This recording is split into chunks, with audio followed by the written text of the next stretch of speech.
Good morning mga ka-Wormville Philippines, mga ka-agri, mga ka-tebulats. Yan, maulang umaga sa inyong lahat. Ngayon ay Huwebes.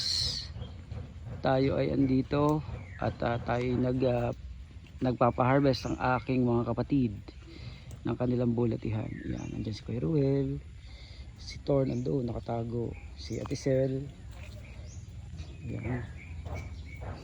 Marami na silang nahaharvest. So inilalagay muna nila dito. Yan, ilalagay muna nila dyan. So mamaya ilalagay nila sa container. Yun o, mga nakalagay doon sa kanilang lalagyan. Syempre maputik-putik ng kapuranggot, kaya nahihirapan ang ating mga taga-harvest. Yan. Yan o. Dami nila nag-harvest.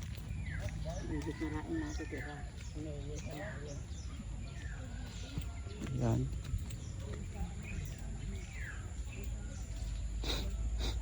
Ayan si Anong, dahil late si Anong. Anong, kahapon ka pa. Yan. Sige, itutok mo sige doon. Na-scam sila. Kahapon, Yun ay pundar nila Anong, nag-abroad. hindi mo dinala. Umaga wala na maulan eh. Tapos ay kailangan nila ng pera at sila yung na. Ayan. Pinost siya sa sa Facebook. Sila yung mga nag-harvest dito ngayong umaga. Mga ka-Wormville Philippines, mga ka-agri, mga ka-tebulats. Yan. So, kahit madagim ang panahon, yan. Nasa likod natin ay si Dagim. Sabi ni Isel. Tumarang. Nalinig mo. Ang galing. Yung shout out. Yun, shout out sa kanyang mga kabaraks. Dalawa. Yan. Shout out. Basta sikreto na lang natin yan. Para masaya ang life. Kuya Undan, kaway-kaway ka naman sa ating mga yun. Sa ating mga yan, napakabilis po niya mag-harvest. Talagang dala ang kasungut-sungutan. Wala na sa ating matitira susunod. Joke lang po yan. Ang dami pong bulate ng Kuya Undan. Talaga pati yan, no? Kahapon ay hindi yan nakapag Baka magparal para eh. meron naman ho. Sige lang ho. At ayan, natapos na yung kay sa father ko doon. So ito namang akin ang kanilang inuumpisahan na. Yan, at ang Kuya Undan ay talagang ang husay eh, oh. Ibang klase po itong mag-harvest. Ito pare. Bulati. Yan. Yan oh. Talagang tingnan natin kung gaano kabilis mag-harvest si Kuya Undan Oh, ako pa ulit. ng bulate. Yan. Saka si Armada yan. Shout out sa mga kaklasmate namin. Yan. Sipag yan. Kasi yung mga kaklase namin ayaw namang mag-harvest. Natatakot daw sa bulate. Eh, di nag-iritan dito. Pera ito. Oo nga. Si Kuya Undan naman, ang bilis. Tukoy na tukoy ang napakarami eh. Oh. Dinadakot-dakot na lang eh. Oh, kita-kita ko. Dinadakot na lang. Ang galing nito. Siguro ito pong amin na to ay higit sa 100 kilo to. Yan, estimated na namin yan. Kasi nakapag trial na kami doon sa mga worm bed namin doon sa kabila. Naka ano kami doon, 15 kilo per bed. Yan. So imagine yung 15 kilo per bed yung 6 square meter na worm bed. Kulang pa yun kasi dati pinaka maximum potential ng 6 square meter ay minsan umaabot ng 20 to 25 kilograms. Well, depende yan sa pagkain at iba pang factor. No? Kagabi, napakarami ditong palaka. Sa piyesta din dito kagabi yung palaka, mga ka-Wormville Philippines. So,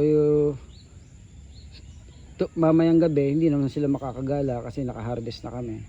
Okay lang, hindi na nila masyadong feel yung vibration ng worm bed. Kaya, sayang yung kanilang pagpunta. Yan, ako marami na si ate nakuha na bulate. Loko, hindi nagbabakli. Ano, yung mga tromos ko. Wala na kayo Tatay! Tatay, ano, nikuha mo nga si ate ng ano, isang lalagyan doon na crate. Sige, boss. Ito, dali. At wala nang paglalagyan din eh. Wala, kapulo ko ito ba ito? Oh, nakakaawa naman. Oh. Nasa labas na. Aho, sige ho.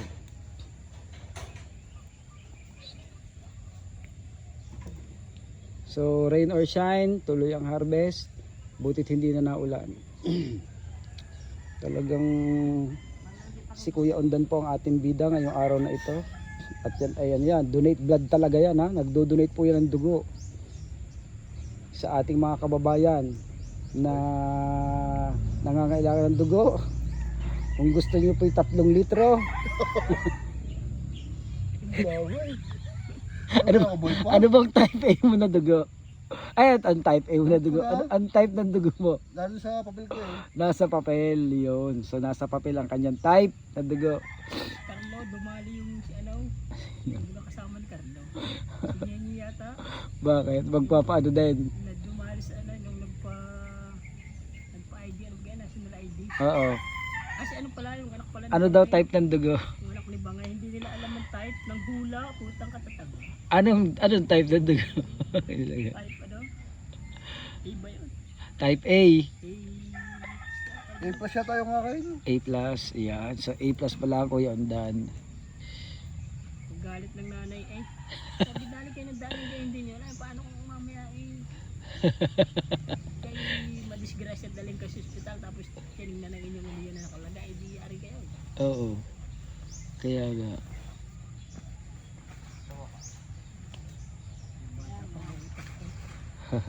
Siya may nakalaki game din. Hula din. Ang galing. Ang galing din na Kuya ano, kinuha yung aming plastic na timbangan tapos doon ilalagay. Paano kayo magtitimbang?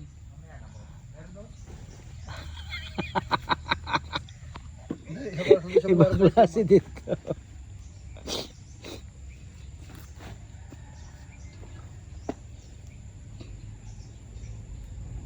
Yan.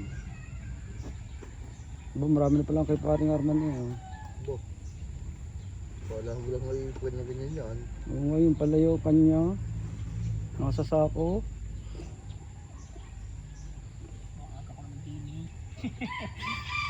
yung isang ano, ang bilis ko eh, isang oras, naka 5 kilo ako eh. Tingin ko na may makaka 5 kilo kayo dyan. Kung isang oras ko din na lang kahapon na garip pare. Ha? Isang oras ako sa garip kahapon. Hindi magaling nakapatay na kayo. Oo nga, ang dami yung doon Ayaw ko nakakabis. mag-garip, ayaw ko na mag-cellphone lang. Ang ganda talaga ng uniform ng Kuya Ondan. Yan ang magandang uniform. May gloves, may saklob, nakakulay green. Talagang ano, ganda ng uniform ng Kuya Ondan pag nag-harvest. Talo-talo mo si nakahubad eh oh. May sigarilyo pa. Bawal yung ano, baka maglagay ng blato eh. Oo. Oo, kaya babalik mo kasi ano. May sahod naman yan eh, kaya lang namin hindi kinokontrol ang sahod yan, hindi bumalik kahapon, no? Sabi magdadala daw, hindi naman nagdala. Nako. Hindi naman naulang kahapon ng umaga eh. Pero kayo magagsimula kahapon, sarap-sarap. Oo. Hindi ko po sinabihan kahapon eh. Tapos sinantay namin si gawa ng mga kokopit. Hindi na dumating ang Kuya Anong, nawala na. Eh di sana nakapag-harvest ka na rin.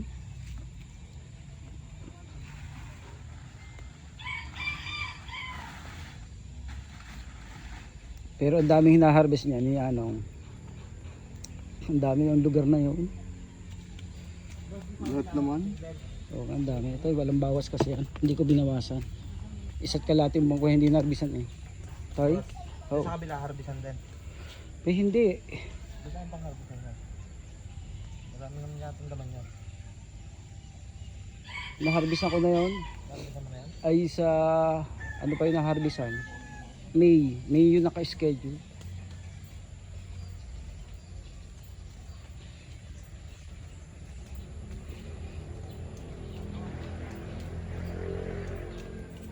Yan sa community harvest kami mga ka-Ormville Philippines. isang komunidad ang nag-harvest ngayon.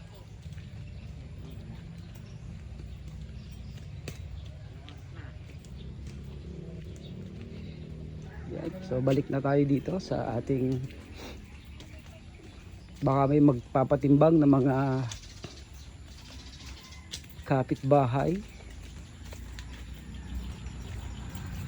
So kino-consolidate po namin dito yung mga African nightcrawler, kaya kahit po gaano kadaming worms ang inyong requirement ay kayang-kaya po natin yan na tugunan. Ano po, mga ka-Wormville Philippines, mga ka-Agri, mga ka-Tebulat. So ito na yung may mga laman na to, no? And hanggang bukas ang alis ng mga bulate na to, no? Papuntang Southern Tagalog. Yan. Actually mamaya punong-puno na to, no? Yung area na yan. Kaya yan, magandang umaga sa inyong lahat, mga ka-Wormville Philippines, mga ka-Agri, mga ka-Tebulats. Isang mapagpalayang araw sa ating lahat. So kahit po bumabagyo, ingat po kayong lahat dyan sa inyong lugar. God bless us all.